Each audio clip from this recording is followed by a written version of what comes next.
dou um toquinho, por exemplo, fazendo com que a Emília, ela é desbocada, é bacana nisso nela.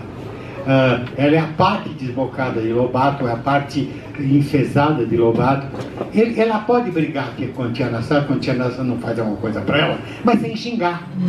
A menina briga, eu não gosto mais de você também, e tal, você não fez quem, mas não precisa xingar. Então é só tirar o xingamento. Fica tudo como era. E você vai ver que tem alguns livros que não dá para botar para ler comigo. Veja, ele era um fazendeiro. No começo do século XX, o Brasil era puramente agrícola e nas fazendas as onças eram mesmo um perigo. Havia muita onça, né? Então, eles entravam no chiqueiro, comiam todos os porcos, matavam os porcos, matavam as galinhas nos galinheiros, entendeu? Então era natural você caçar uma onça. Não dá para você adotar o Caçadas de Pedrinho para as crianças de hoje, em que os meninos saem para matar a onça. A Emília sai com espeto de frango, a Narizinho sai com uma faca de pão, e a Narizinho esfregando a faca numa linda onça pintada. A Emília espetando uma onça. Como é que você vai ler isso para a criança de hoje? Não dá. Eu não acho que Renações, né? Que Caçadas de Pedrinho seja um livro. É um livro datado, tá? Mas não é um dos livros dele, mas ele tem 23. Aquelas coisas que ele faz de mitologia são brilhantes. Todos nós, quando líamos, né? Já não se apaixonava por mitologia, não queria estudar mitologia, só por causa do Minotauro, 12 trabalhos de Hércules, aquela coisa toda. Não, ele foi mesmo o pai de todos, o fura-bolos e mata-piolho da literatura brasileira, sem dúvida nenhuma. Eu sou só um dedo mindinho. Você falou da questão do que dá para levar para a criança. Eu já fiquei sabendo de algumas escolas que tiraram o Pântano de Sangue da lista de leitura. Por quê? Por conta do nome, que pais reclamaram.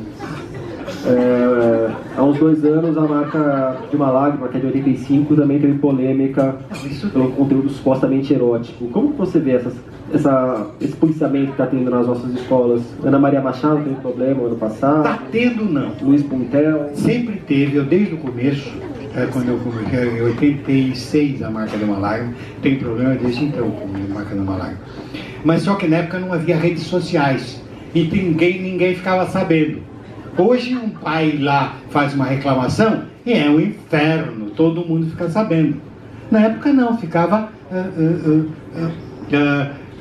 fechadinho naquele cantinho, né? Não fazia barulho? Não fazia o barulho que faz hoje. Por exemplo, eu nunca tive filha, só tive filhos meninos. E eu e minha mulher, que está lá no fundo, a gente queria ter uma filha também. E a nossa filha, se nascesse, chamar-se-ia Mariana. E um dia eu falei para ela, vou escrever minha filha. Senta aí e me conta como é ser uma menina, passar de menina para mulher.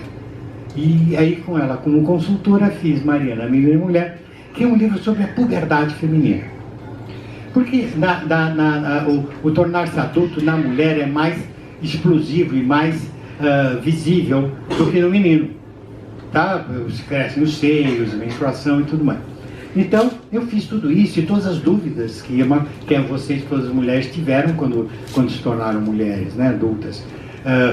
É um susto, né? Todos aqueles eram sustos.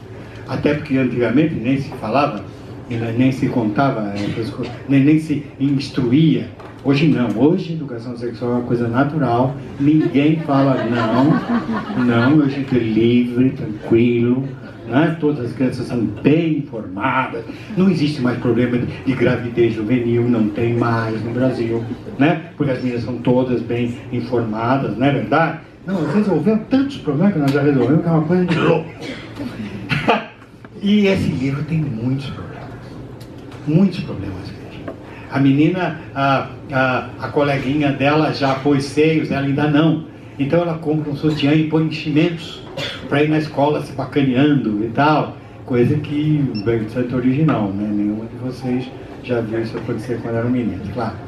Então, ela não tem irmãs e nem irmãos, então ela tem toda aquela dificuldade. Esse livro sempre teve problemas enormes. Nossa, uma vez tinha uma escola no interior de Minas, uma cidade de Minas, que me chamaram lá, a editora mandou, a editora Ática, me chamou lá para falar com os pais, porque os pais queriam não só que a professora fosse demitida, mas queriam a morte da professora. Né? Então aquelas coisas assim, né? Minha filha tem 12 anos e ainda está na idade de brincar com boneca. As pessoas confundem ignorância com inocência. Você não preserva a inocência. Tem uma história antiga chamada Rapunzel, em que acham que botando uma menina numa torre, ela vai ficar totalmente isolada do mundo e sem problemas. Então, vocês conhecem a história de Rapunzel. E ela engravida no alto da torre. Ela joga a trança pro príncipe, né? Como tem príncipe de ordem de fala, o príncipe ou vários príncipes subirem lá, né? Não é? E fica grávida. Por quê? Porque essa história mostra é impossível você preservar uma criança fechada numa torre. Ela precisa do mundo. E precisa da informação sobre o mundo dada pelos teus lábios, como pais, como professores, que são aqueles que amam essa criança e querem que ela seja segura. E só o conhecimento te dá segurança. A ignorância te deixa aberta para ser vitimada pelo lobo mau. O lobo mau não é animal, é o sedutor. Aí, menininho, onde é que você vai com essa cestinha, hein? Ele não é um lobo. O lobo ia lá e já mordia, não. Ele é ele é o pedófilo. Porque a menina, a mamãe fala, agora você ganhou uma capinha vermelha. Não é chapeuzinho. Capinha. Então agora toma cuidado com o lobo. Porque senão o lobo vem e come. E come mesmo. Quando ele está perigo, ele come até a vovozinha. Tá? É uma história que já previne contra o estupro, contra a pedofilia, de modo mágico. Até o menino, eu tremi de medo do lobo, mas adulto eu não quis ser o lobo. É uma história que ensina até respeito à mulher. Você vai sonegar essa informação das crianças? Não, a gente tem que abrir. Então, essa história de confundir inocência com ignorância é um problema muito grande da educação. Só o conhecimento pode levar à liberdade. As crianças precisam saber. Eu, por exemplo, por ter sido um menino, só menino, não tinha criança na minha classe, na minha casa, e ninguém me ensinava nada, eu me lembro uma vez que uma prima maior, ela começou a ficar com uma barriga muito grande e engordar. E eu falava, mas eu fiz uma brincadeira, e tal, todo mundo, ninguém me explicou o que era gravidez. E eu devia ter, pelo meu cálculo, eu devia ter entre 6 e 7 anos. Eu não sabia que era uma gravidez. Uma vez eu me lembro, nós era uma casa grande, onde todas as famílias, todas as abelhas operárias moravam sob o comando da abelha rainha, e tinha aquelas casas antigas de Santos, na Avenida Conselheiro Neves, e tinha uma banheira, aquelas banheiras de ágate, né, antigas, e minha mãe, sem querer, abriu a porta e eu vi, havia sangue dentro dessa banheira. Fiquei desesperado. Minha mãe me machucou! E eu vim chorando, e por lá, e todo mundo, não, Pedrinho, que é isso? E eu chorei, e fui dormir chorando. Ninguém me explicou. Foi bom pra mim? E assim é a chamada preservar a inocência. É um crime isso. É um absurdo, é um crime. Gente, infelizmente, né, muita gente pensa assim. E eu sou fiel ao meu leitor. Eu quero o meu leitor informado. Eu quero o meu leitor forte. Eu quero o meu leitor de olho aberto. Sabe, eu quero que se a minha leitora quiser dar para alguém, ela vai dar porque ela quer. E ela sabe o que é. Ela não vai ser enganada. Então no meu livro tem que ter isso. Tem que ter Isabel, da Marca de uma Lágrima, sabe? Com aquelas dúvidas, tem que ter. Porque a dúvida é do meu leitor, da minha leitora. Aí de novo, isso é pornográfico. Você vê? A cultura é pornográfica. O conhecimento é pornográfico. Bom é ignorância. Nós devemos manter nossos filhos ignorantes e vítimas dos outros. Gente, é muito sério. Eu, como autor, como velho, eu tenho obrigação para a geração que está aí. Eu não posso sonegar o principal para essa criança. Então é claro que a Isabel, ela tem 14 anos. É claro que ela vai olhar para o menino e vai ficar apaixonada e vai pensar coisas. E aí dá bode em alguns pais nas escolas. Agora, que devo eu fazer? Tirar? E manter o meu livro mais uma arma para manter a ignorância? Não. Claro que eu vou ter objeções. E tenho. Eu as tenho, tive nesse caso. Mas eu gosto tanto, dona Ana Priscila, você me disse isso quando várias... Aquela é minha filha, caramba. Ela é Marina. Amo essa mulher. É quando chega alguém e diz assim, Pedro, sabe, eu não gostava de ler, mas daí eu li tal livro teu e agora eu gosto de ler. Esse é o meu orgulho. Esse é o meu prêmio Nobel. É isso que eu quero. É isso que eu almejo. Trazer essas crianças para dentro do livro, para dentro do conhecimento, para a liberdade que o conhecimento te dá. É isso que eu quero. E nisso eu insisto. O que é que eu vou fazer? Eu posso vender menos livros. E sim, eu sei como a professora fica chateada. Ela sabe que o livro é importante. Ela sabe que aquele livro vai conquistar um menino para leitura, uma menina para leitora. E vem o pai desse moleque se queixar porque o livro fala de menstruação. Ou porque o filho fala de desejo sexual. Claro que num nível de 13 a 14 anos. Não no nível da realização. Se o meu leitor tivesse 18, aí já está resolvido, é um adulto. Por isso que o meu livro não serve para 18 anos, ele para aí, no comecinho da adolescência, que seria o fim do fundamental, o metade do fundamental, tá? E essa é a idade que todo mundo está virando adulto, tá? Isso é feio. Por que é feio ficar adulto? Por quê? Por que é feio amar? Se sentir atraído pelo outro é feio, é pecado. A minha avó diria que é pecado. Tati. Você nunca teve vontade de criar um universo ficcional adulto? Olha, alguma coisa minha pode ser lida por adultos. Eu fiz um livrinho por causa de um amigo, saiu ano passado, chama Melodia Mortal. É uma história para adultos. Foi um amigo meu, médico, ele fala da morte dos compositores, e eu revivi o Sherlock Holmes em várias aventuras para interferir no livro. Então esse é adulto. Mas não tem. Então, quando eu fiz a pergunta, até lembrei desse, mas por isso que eu falo de criar um universo, uma coisa assim, que nem foi com os caras, mas voltada para um público eu vi adultos meus, mais adultinhos e tal. Mas não penso nisso, eu penso na formação. Tá, essa leitora, a primeira leitora que me escreveu, isso que eu te falei, Ana Priscila, que foi em 84, em agosto de 84, saiu A Droga da Obediência, que está na cor desse amorzinho aqui. E já em outubro, acho que foi em outubro ou setembro, eu já recebi uma carta. Na época escreviam carta, hoje não existe mais isso. Carta vocês não sabem, né? Um papel que tira, dobra, põe no envelope, cola um selo e vai num lugar chamado correio. E tem um sujeito que põe no sacola e vai na tua casa e entrega. Uma invenção moderna incrível. Tá? Então,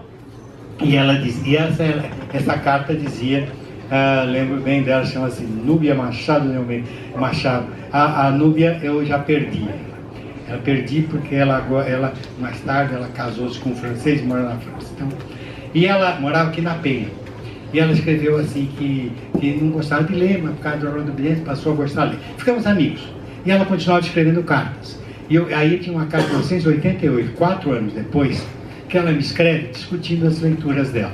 Ela estava lendo A Odisseia do Homero e Canaã do Graça Aranha. Por causa de um livro meu de 4 anos. E em 4 anos ela saiu de não gostar de ler para Homero. Eu lembro disso e me emociono até hoje. Queria ainda saber onde anda a Núbia, né? Não tive mais. Você nunca se esqueça de mim. Mas eu fico muito triste quando vocês ficam grandes. perco vocês.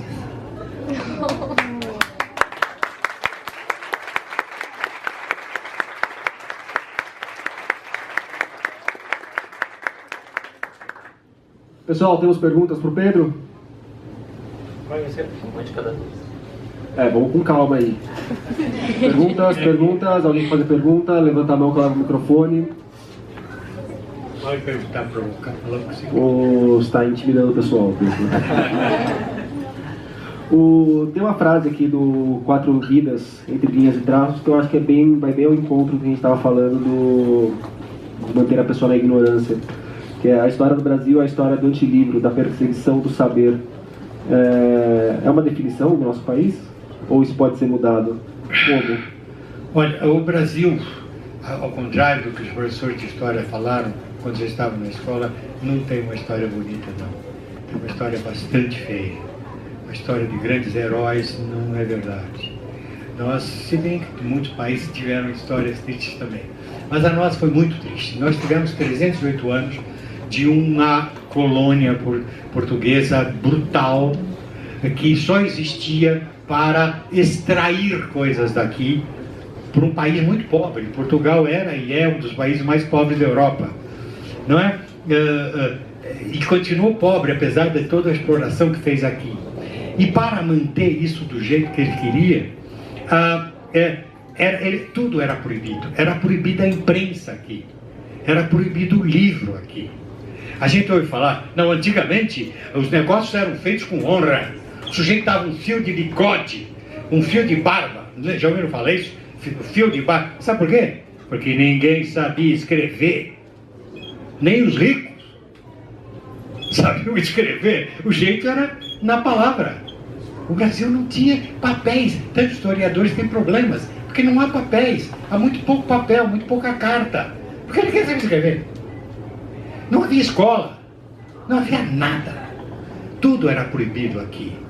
A primeira vez que um português achou, puxa, não há tipografia ao Brasil. Eu sou tipógrafo, levou a tipografiazinha dele num navio, chegou no Brasil. Foi preso e jogaram toda a tipografia dele no rio. Porque era proibido. Não tinha um jornal, não tinha um livro, não tinha nada.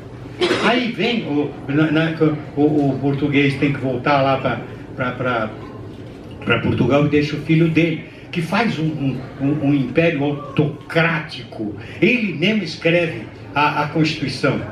Ele, primeiro, escreve a Constituição do jeito dele. Tudo era feito sob as ordens do imperador. Ninguém tinha liberdade de criação ou de negócio. Há algumas coisas, tem uma carta muito interessante que descobriu na Torre do Tombo, em Portugal, de um sujeito aqui. Ele era aprendiz de tanoeiro. Tanoeiro é o sujeito que fabrica barrites, né? E sempre assim, você é aprendiz, quando chega uma hora, o artesão acha que já está pronto, então você é introduzido no sindicato dos tanoeiros, ou dos carpinteiros, ou dos ferreiros, né?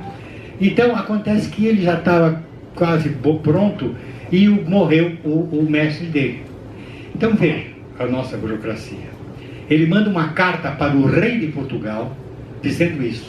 Puxa, o meu cara morreu, eu já sei fazer, pedindo licença para poder ser um oficial tanoeiro. Aí passam-se meses e vem uma carta do rei de Portugal. Não. Você pergunta ao rei de Portugal se você pode ou não fazer um barril. Então o Brasil não fazia nada. Não fazia absolutamente nada. Tá? Aí foi mantido, não fomos sempre mantidos na mais profunda, funda ignorância.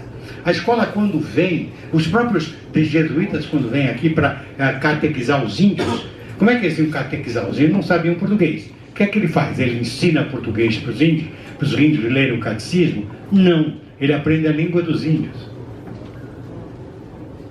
Sim, os índios eram muitos, eles eram um pouco, meia dúzia de padres.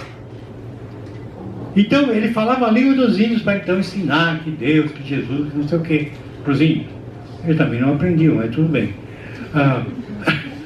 Mas também, nós nem português falávamos. A coisa é muito triste. A escola vem para cá muito tarde e quando vem é para uma elite só. Nunca houve escola a escola democrática para todo mundo. Quando eu estudei em Santos, uma escola pública do Estado, depois vim para São Paulo fazer a USP, então sempre escola pública e tal. E achei bom, todo mundo como eu podia ter saído de uma família menos favorecida e chegado longe, né? Até morando na Finlândia, como agora. Acho que eu moro na Finlândia. Chegando bem longe, né? Um dia eu preciso ir lá para ver onde é que eu moro, pela minha casa. Da casa, minha casa. Então, o que eu estava falando? Da escola pública. A escola. Não era da Finlândia. Quando eu estudei, mais tarde, quando me interessei por educação, fui estudar a história da educação brasileira, que é uma das coisas que eu estudo muito hoje, costumo fazer palestras sobre o assunto, e descobri que, naquela época, em Santos, para você entrar no ginásio, você tinha que prestar o exame de admissão ao ginásio. Quem passava podia estudar, quem é mais velho talvez até lembre do exame de admissão, a senhora lembra, né? E mais tarde descobri o seguinte: quando eu fiz o exame, só havia vaga para 30% dos meninos de Santos. Então não era um exame de admissão de 30%, era um exame de exclusão de 70%. 70% dos meninos da minha cidade, Santos, que era uma cidade mais ou menos boa, com tudo, com Porto e tudo mais. Você imagina esses Brasis? A escola sempre serviu para excluir, não para incluir. Só depois que caiu a ditadura militar que a gente vem fazendo um esforço. Hoje há vaga para todas as crianças na escola no Brasil. Mas até então, quase 500 anos de absoluto analfabetismo e ignorância. Essa é a história do Brasil, é a história da ignorância.